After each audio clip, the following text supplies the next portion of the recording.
Holmes, and I am presenting Case Study 5, Megan Davis from My 600-Pound Life.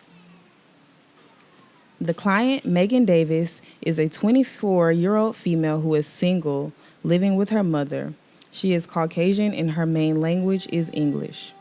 Megan's chief complaint is that she is having difficulties controlling her impulse to overeat, which is negatively impacting her health and life functioning. At 24 years old and over 600 pounds, Megan traveled to Houston to meet Dr. Now for weight loss surgery. However, she was denied due to complications from obesity. Megan is being seen for depression and binge eating disorder. Now we will go into our symptoms and diagnosis. Some symptoms that Megan reports having is depressed mood, binge eating or comfort eating, substance abuse, social isolation, and impaired life functioning. The diagnosis that we have given to Megan is binge eating disorder, extreme severity, and major depressive disorder, moderate severity. Now we will go into the ruling out process. Megan does not meet the criteria for any of the listed differential diagnoses. Megan's symptoms warrant a diagnosis for both binge eating disorder and major depressive disorder. Now we will go into the rule out process. For binge eating disorder, the client meets all criteria. Criteria A requires that you meet both 1 and 2. The patient displays both symptoms. Criteria B, episodes are associated with at least 3 of the 5 listed behaviors. The patient reports behaviors 1, 3, and 5. Criteria C, distress regarding binge eating. The patient is at her breaking point in regards to her weight. Criteria D, it occurs at least once a week for 3 months. The patient has been binge eating since early childhood. Criteria E is not associated with recurring use of inappropriate compensatory behaviors and does not occur exclusively during the course of anorexia or bulimia. The patient's behaviors are not related to any of those disorders. The specifier extreme was given because the patient binge eats multiple times daily. Next, we will discuss the major depressive disorder. The client meets the criteria for major depressive disorder. Criteria A is met because the patient displays 6 of the 9 behaviors listed to include behavior 1 and 2. Criteria B is met because the patient's condition causes distress in social, occupational, and life functioning. Criteria C is met because Megan has been sober for the last 4 years. Therefore, no substance abuse is the cause for her major depressive symptoms. The specifier is moderate. The number of symptoms are between the specified amount for mild and severe. This is how we go through the process of determining a diagnosis or ruling out a diagnosis.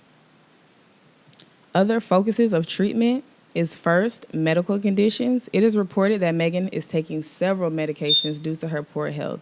It began with high blood pressure. Later, she was hospitalized for 50 to 75 blood clots that traveled from her heart to her lungs. After those blood clots were removed, Megan still reports difficulty breathing, and Megan cannot conceive due to her weight. Also, partner abuse. Megan began dating a guy online, and he eventually became mentally abusive, which sent Megan into a downward spiral. She began to drink and party a lot, and this was not something that she normally engaged in. The next focus of treatment would be her sibling relational problems. Megan had 2 half-sisters from her mom's previous marriage, and she believes that her half-sisters were jealous of her in their childhood. Megan says that her sisters treated her differently and were mean to her, and as a result, she isolated herself and ate for comfort. And then grief. Megan is very close with her father. Her father's health is declining currently, and she cannot go see him due to her inability to get around. Megan fears that she will not be able to be with her father in his last days. So she is experiencing grief from the loss of a parent, or potential loss of a parent, So, some recommendations for treatment and referrals. The recommended method of treatment for this case is cognitive behavioral therapy, or CBT.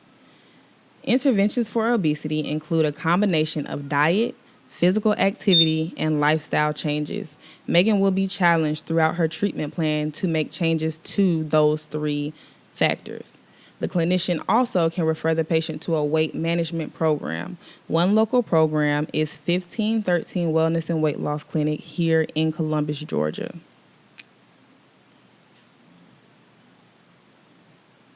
Now we will discuss the goals of Megan's treatment plan.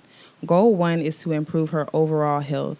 And how we will improve her overall health is to 1, participate in exercise, activities, and physical training consistently, and 2, enroll in 1513 Wellness and Weight Loss Program.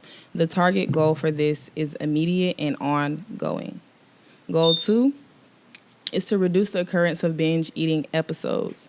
So first, we must identify and recognize binge eating triggers and develop and utilize coping mechanisms to replace binge eating. And goal 3 is to reduce the occurrence of depressive episodes.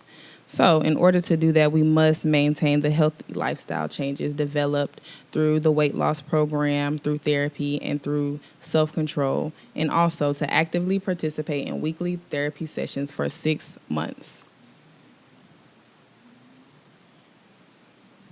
Here are our references for this case study.